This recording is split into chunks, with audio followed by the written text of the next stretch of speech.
John വിട്ട പുണ്യാൾ താമസിച്ച ഇതാണ് ഈ കെട്ടിടത്തിലാണ് സംഗതി. പഴയ പള്ളിയായിരുന്നു ഇവിടെ സംഗതി. അത് ഇവിടെയൊക്കെ മതപ്രചരണം നടത്തി ഉപവാസം എടുത്തിട്ടാണ് പ്രാർത്ഥന ഉണ്ടായിരുന്നത്. കഞ്ഞിവെള്ളം മാത്രമേ കുടിക്കുകയുള്ളൂ.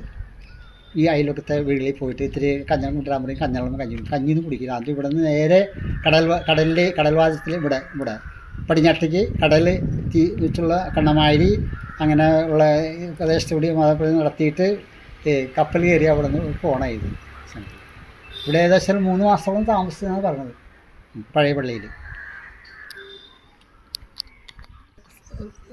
ജോൺ വിട്ട പുണ്യാൾ താമസിച്ച ഇതാണ് ഈ കെട്ടിടത്തിലാണ് സംഗതി.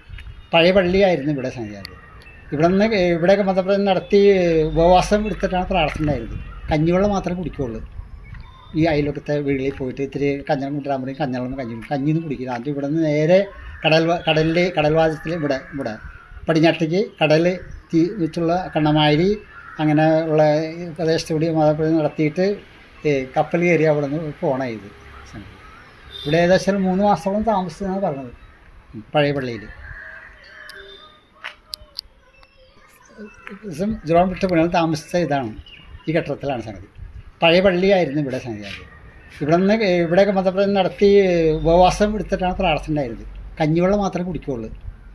ഈ അയൽവക്കത്തെ വീടുകളിൽ പോയിട്ട് ഇത്തിരി കഞ്ഞം കൊണ്ടുവരാൻ പറയും, കഞ്ഞവെള്ളം കഞ്ഞിയൊന്നും കുടിക്കില്ല. അത് ഇവിടെ നിന്ന് നേരെ കടൽവാദത്തിൽ ഇവിടെ പടിഞ്ഞാട്ടേക്ക് കടൽ വെച്ചുള്ള കണ്ണമാരി അങ്ങനെ ഉള്ള പ്രദേശത്തുകൂടി മതപ്രചരണം നടത്തിയിട്ട് കപ്പൽ കയറി അവിടെ നിന്ന് പോകണം. ഇത് ഇവിടെ ഏകദേശം 3 മാസത്തോളം താമസിച്ചു.